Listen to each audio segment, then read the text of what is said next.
अगर मैं बच्चे से पूछूं कि सीए इंटर का एक ऐसा सब्जेक्ट जो तुझे बहुत डराता है, जो तुझे ये फील करवाता है कि यार सब कुछ हो जाएगा बट शायद ये ऐसा सब्जेक्ट है जो मुझे ग्रुप वन में पास ना होने दे, ये ऐसा सब्जेक्ट है जो शायद जिसके कारण मेरा एग्रीगेट 150 ना टच कर पाए, और ये ऐसा सब्जेक्ट है जिसको इतना ज्यादा टाइम देना पड़े कि शायद दूसरे सब्जेक्ट हम रिवाइज ना कर पाए। हाँ, मैं बात कर रहा हूं इनकम टैक्स डायरेक्ट टैक्स की। टैक्सेशन का पेपर जो दो पार्ट में डिवाइडेड है, 50 marks direct tax, 50 marks indirect tax. उसमें जो डायरेक्ट टैक्स का पोर्शन है वो बहुत सारे बच्चों के लिए नाइटमेयर बना हुआ है। एंड अगर एक रीजन मैं दूं कि ग्रुप वन सीए इंटर में बच्चे क्यों नहीं कॉन्फिडेंट हो पा रहे हैं, तो उसका बहुत बड़ा रीजन है ये डायरेक्ट टैक्स का सब्जेक्ट।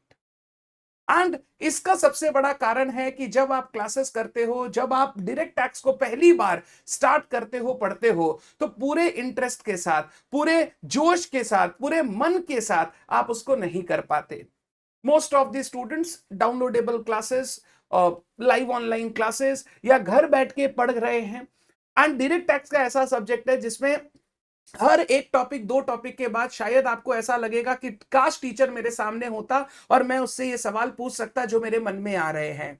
बिकॉज हम लोग बहुत ज्यादा downloadable classes, live online classes mode में कर रहे हैं, एंड डाउट वगैरह फ्रीक्वेंटली नहीं पूछ पा रहे हैं या फ्रीक्वेंटली आंसर नहीं कर पा रहे हैं, तो हमारा ज्यादातर टाइम जो जा रहा है वो सिर्फ चीजों को मगअप करने में जा रहा है कि ये प्रोविजन ऐसा, ये प्रोविजन ऐसा है। कोई प्रोविजन क्यों बनाया गया, उसका बैकग्राउंड रीजन क्या है, उसके डिफरेंट डिफरेंट टाइप के क्वेश्चन सॉल्व करना, सिनेरियो सॉल्व करना, ये सारी चीजें बच्चे मिस कर रहे हैं जब डायरेक्ट टैक्स की पढ़ाई कर रहे हैं। एंड इसके कारण डायरेक्ट टैक्स एक ऐसा सब्जेक्ट बन जा रहा है जो बच्चे को बहुत डरा रहा है और उसे ग्रुप वन एक बार में क्लियर करने से रोक रहा है। बहुत सारे बच्चे मुझे रेगुलर बेसिस पे इसी सब्जेक्ट का डर बताते हैं एंड मुझसे बार बार पूछते हैं, सर आप बताओ कैसे हम लोग इसको करें सो दैट हम लोग सीए इंटर ग्रुप वन एक बार में निकाल सके। क्योंकि मैं पर्सनली गाइड करता हूं क्लास में, मैंने सोचा एक छोटा सा वीडियो इसके ऊपर बनाया जाए ताकि सारे ही बच्चों को हेल्प हो सके। यहां मेरा ऑब्जेक्टिव सिर्फ ये है कि इनकम टैक्स आपने क्लासेस कंप्लीट कर ली, अब एग्जाम के लिए उसे कैसे रिवाइज करें। अगर आपका रिवीजन प्रॉपर होगा तो मुझे लगता है आपको ज्यादा दिक्कत नहीं होगी एग्जाम में डायरेक्ट टैक्स के पेपर को अच्छी तरीके से अटेम्प्ट करने में। बट जो गलती क्लास में हो गई, जो हड़बड़ी क्लास में हो गई, रिवीजन के टाइम उसको हम लोग दोहराएंगे नहीं। रिवीजन में हम ज्यादा से ज्यादा समय देंगे एंड ट्राई करेंगे कि अब जो डर है डायरेक्ट टैक्स का वो धीरे धीरे कम करते जाए, ताकि जब मैं एग्जाम से पहले फाइनल रिवीजन कर रहा हूं तो मैं फटाफट इस सब्जेक्ट को रिवाइज कर सकूं एंड ज्यादा से ज्यादा मार्क्स इस सब्जेक्ट में स्कोर कर सकूं। तो कुछ छोटी छोटी टिप्स एंड ट्रिक्स मैं देने वाला हूं जिनको अगर आप फॉलो करते हो तो I am 100% sure direct tax subject का डर आपके मन से चला जाएगा। अगर आप भी एक स्टूडेंट हो जिसको इस सब्जेक्ट से डर लगता है, कमेंट सेक्शन में जरूर बताना एंड ये भी बताना कि ये वीडियो ने आपको हेल्प किया कि नहीं एंड आप इसके हिसाब से प्रिपरेशन आगे बढ़ा रहे हो या नहीं। सबसे पहली बात, जब आप फर्स्ट रिवीजन कर रहे हो डायरेक्ट टैक्स का, जैसे अभी सितंबर 26 एग्जामिनेशन के लिए बच्चे रिवीजन चालू कर रहे हैं, जब आप फर्स्ट रिवीजन स्टार्ट कर रहे हो डायरेक्ट टैक्स का, आप प्लीज टाइम डिवोट अच्छे से करना। ऐसा नहीं है 15 दिन में मुझे डायरेक्ट टैक्स कंप्लीट करना है, एक दिन में मैंने रेसिडेंशियल स्टेटस कर दिया, एक दिन में हाउस प्रॉपर्टी कर दिया, सैलरी बढ़ा है 2 दिन ले लिया, पीजीपी में 3 दिन ले लिए, सीजी को 2 दिन दे दिया, ऐसे करके 15 दिन में फटाफट फटाफट डायरेक्ट टैक्स एक बार पढ़ लिया, दो चार क्वेश्चन हर चैप्टर से बना लिए और मेरा डायरेक्ट टैक्स का रिविजन कंप्लीट हो गया। अगर आप इस तरीके से रिविजन करोगे, ट्रस्ट माई वर्ड्स, 7 दिन के बाद वापस डायरेक्ट टैक्स दिमाग से खाली, वापस उसको रिवीजन करना पड़ेगा एंड कभी भी आप कॉन्फिडेंट नहीं हो पाओगे in the subject of direct tax. अगर किसी चीज को 2 दिन लगना है, 8 घंटे देने हैं, मैं दिन में 4 घंटा डायरेक्ट टैक्स को दे रहा हूं, तो मुझे 2 दिन में आराम से उसको 8 घंटे में कंप्लीट करना है, मुझे एकदम हड़बड़ी नहीं करनी है। मेरे हिसाब से सबसे बेस्ट तरीका होता है इस डायरेक्ट टैक्स के टेक्निकल सब्जेक्ट को अगर आप अच्छी तरीके से करना चाहते हो तो रेगुलर बेसिस पे कंसिस्टेंट होकर उसको रिवीजन करना, small portions every day, small portions every day along with questions अगर आप करना शुरू कर दोगे तो धीरे धीरे सब्जेक्ट में पकड़ आपकी बहुत अच्छी आ जाएगी। Rather than giving 15 days 12 hours each, मैं आपको बोलूंगा इसको 30 दिन में डिवाइड कर दो और हर दिन सिर्फ 4 घंटे दो आप सब्जेक्ट को, या आप इसको 40 दिन में डिवाइड कर दो, हर दिन 4 घंटे दो सिर्फ सब्जेक्ट को। अगर आप 15 दिन में 12-12 घंटे देते हो तो 180 घंटे आप अलॉट कर रहे हो। मैं बोल रहा हूं 30 दिन में 4 घंटे अलॉट करो, यानी 120 घंटे सिर्फ आपको अलॉट करने हैं, बट आपको स्लो, स्टेडी एंड रेगुलर रहना है।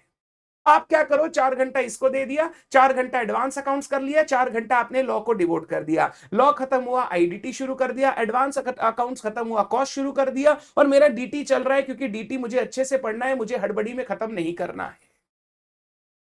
अगर मैंने रेसिडेंशियल स्टेटस चैप्टर उठाया है तो पहले रेसिडेंशियल स्टेटस का मैंने बेसिक्स पढ़ा, फिर मैंने आज फर्स्ट डे पे मैं सिर्फ क्या करूंगा, वो क्राइटेरिया देखूंगा कैसे resident, not resident, ordinary resident, non ordinary resident वाले क्राइटेरियाज, उनको अच्छी तरीके से मैं कवर करूंगा। उनसे 2-3 क्वेश्चन जो इंस्टीट्यूट देता है, एमसीक्यू में भी पूछता है, मैं अच्छी तरीके से उन 2-4 क्वेश्चंस को प्रैक्टिस करूंगा। आज मेरा 4 घंटे में इतना हुआ, दैट्स ओके। कल मैं जाऊंगा 4 घंटे वापस, पहला वाला फटाफट रिवीजन करने के बाद सेकंड पोर्शन जो स्कोप ऑफ टोटल इनकम है उससे अच्छे से रिवाइज करूंगा, उसके 3-4 क्वेश्चन करूंगा, मेरा रेसिडेंशियल स्टेटस खत्म। फिर नेक्स्ट चैप्टर मान लो मैंने उठाया set of and carry forward, आज सिर्फ मैं सेट ऑफ के बेसिक प्रोविजंस जो होते हैं उसको पढ़ा। ऐसे करके थोड़ा थोड़ा थोड़ा थोड़ा थोड़ा थोड़ा टॉपिक रेगुलर बेसिस पे, कंसिस्टेंट बेसिस पे, along with practice of questions अगर आप करते हो तो आप ज्यादा दिन तक डायरेक्ट टैक्स को देखते रहोगे। ज्यादा दिन तक देखते रहोगे तो जब आप रिटेन करने की बात आएगी, आगे प्रैक्टिस की बात आएगी, तो चीजें आपको ज्यादा दिन तक रिटेन भी रहेगी। तो इस सब्जेक्ट को हड़बड़ी में पढ़ने से अच्छा है, हड़बड़ी में पढ़ने से अच्छा है आप इसको रेगुलर रिवीजन में डाल दो, कंसिस्टेंट रिवीजन में डाल दो, small portions every day along with practice का कॉन्सेप्ट यूज करो। आई एम 100% श्योर 10 दिन जाने के बाद जितने जितने चैप्टर्स आपके कंप्लीट होते जाएंगे, आप देखोगे धीरे धीरे उन पर कॉन्फिडेंस बनता जा रहा है। और ऐसा नहीं है कि 30 दिन डीटी पढ़ लिया उसके बाद उसको छोड़ देंगे। 30 दिन कंप्लीट होने के बाद मैं डीटी की प्रैक्टिस रेगुलर बेसिस पे करूंगा। हर दिन 2 क्वेश्चन मैं डीटी के बनाऊंगा, चाहे मैं इंस्टीट्यूट की मैथ से बना रहा हूं, चाहे मैं आरटीपी एमटीपी जो रिसेंट एग्जामिनेशन के आ रहे हैं उनसे बना रहा हूं, बट मैं अपनी प्रैक्टिस डीटी की कभी बंद नहीं करूंगा। मैं हर सब्जेक्ट में यही बोलता हूं, रिविजन खत्म होने के बाद डेली आधे घंटे प्रैक्टिस में डाल दो, सो दैट सब्जेक्ट से कभी भी आपका कॉन्सेप्चुअल अंडरस्टैंडिंग खत्म ना हो।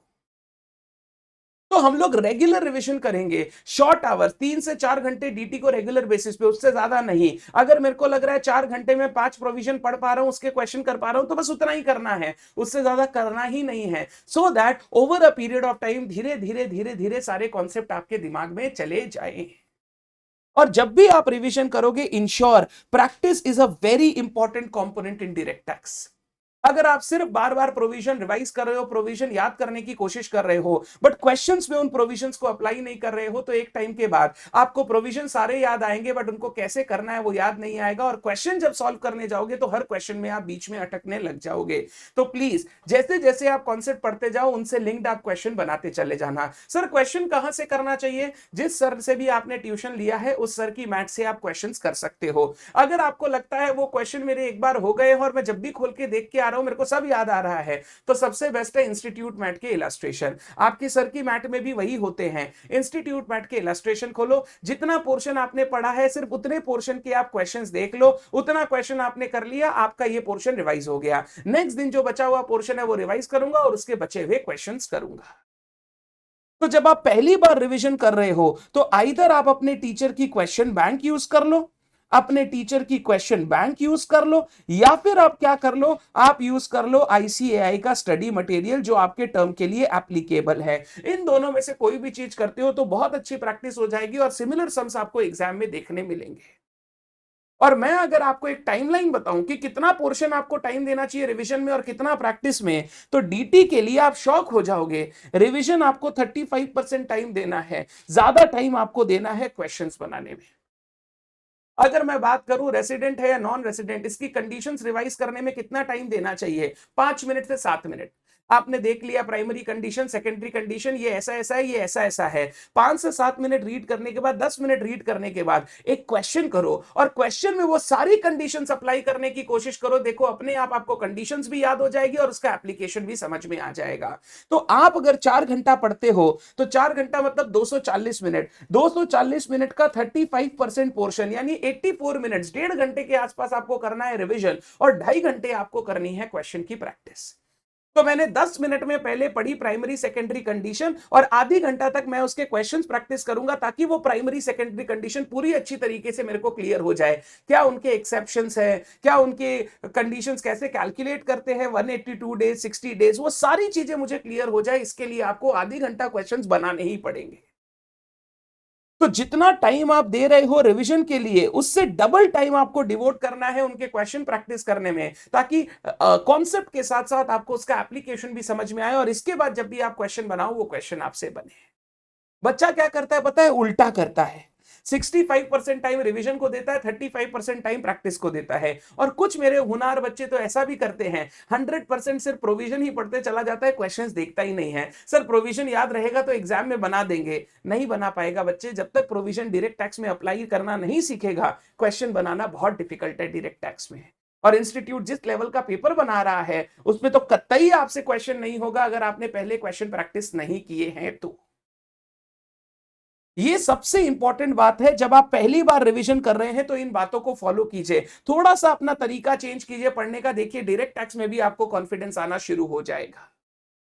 अब जब आप फर्स्ट रिवीजन कर रहे हो, बहुत इंपॉर्टेंट एक बात बोलता हूं, ट्राई करो फॉलो करने की। Make summary notes in first revision wherever you find necessary. जहां जहां आपको लगता है कि यार अगर सर की मैट से खोल के मैं पढ़ने बैठूंगा तो मेरे को कम से कम आधी घंटा 1 घंटा लग जाएगा लास्ट दिन में, उन चीजों की समराइजेशन करना शुरू कीजिए। आपको ये पढ़ के ही समझ में आ जाएगा कि यार ये वाला टॉपिक बहुत ज्यादा लिखा हुआ है, अगर शॉर्ट में इतना भी लिख दे तो लास्ट में याद आ जाएगा। तो आपको उन टॉपिक्स को क्या करना है, खुद से समरी नोट्स बना लेने हैं। मैं पूरे सिलेबस का समरी नोट्स बनाने नहीं बोल रहा हूं, because that will take too much time. ये तो तब करना चाहिए जब आप पहली बार क्लासेस कर रहे हो, उसके साथ साथ रिविजन कर रहे हो। बट अगर अगर आप अभी एग्जाम से पहले रिविजन कर रहे हो, हर चैप्टर का समरी नोट्स पॉसिबल नहीं है। बट जहां जहां आपको लग रहा है कि यार सर की मैथ से पढ़ने से बहुत टाइम लग जाएगा, शॉर्ट में अपने हाथ से एक कॉपी में उसके समरी नोट्स बना लो। एग्जाम से पहले हम सिर्फ वही समरी नोट्स पढ़ेंगे और हमको सारा चीज याद आ जाएगा, हमको सारा चीज याद आ जाएगा।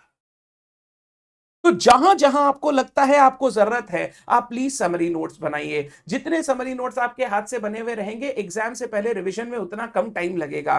कभी आपको ऐसा है कि यार कोई क्वेश्चन बनाए, बीच में अटक गए, याद नहीं आ रहा है, समरी नोट्स खोल के देखा, समझ में आ गया, वापस क्वेश्चन बनाया, क्वेश्चन रेडी हो गया, तो थोड़ा समरी नोट्स आपको बनाना चाहिए। नंबर 2, जो जो आपको कॉन्सेप्ट टेक्निकल लग रहे हैं, क्वेश्चन अच्छे लग रहे हैं, उन टेक्निकल एरियाज और इंपॉर्टेंट क्वेश्चन की एक लिस्ट बनाना शुरू कीजिए। तो से फॉर एग्जांपल रेसिडेंशियल स्टेटस पढ़ रहे हो, तो रेसिडेंशियल स्टेटस में अगर आपको लगता है कोई ऐसा प्रोविजन है जो मेरे को पढ़ने में टेक्निकल जा रहा है, उसकी समरी बना ली, समरी रेडी हो गई। पूरा रेसिडेंशियल स्टेटस का समरी नहीं चाहिए, जो आपको पढ़ने में टाइम लगा रहा है उसकी समरी बना ली।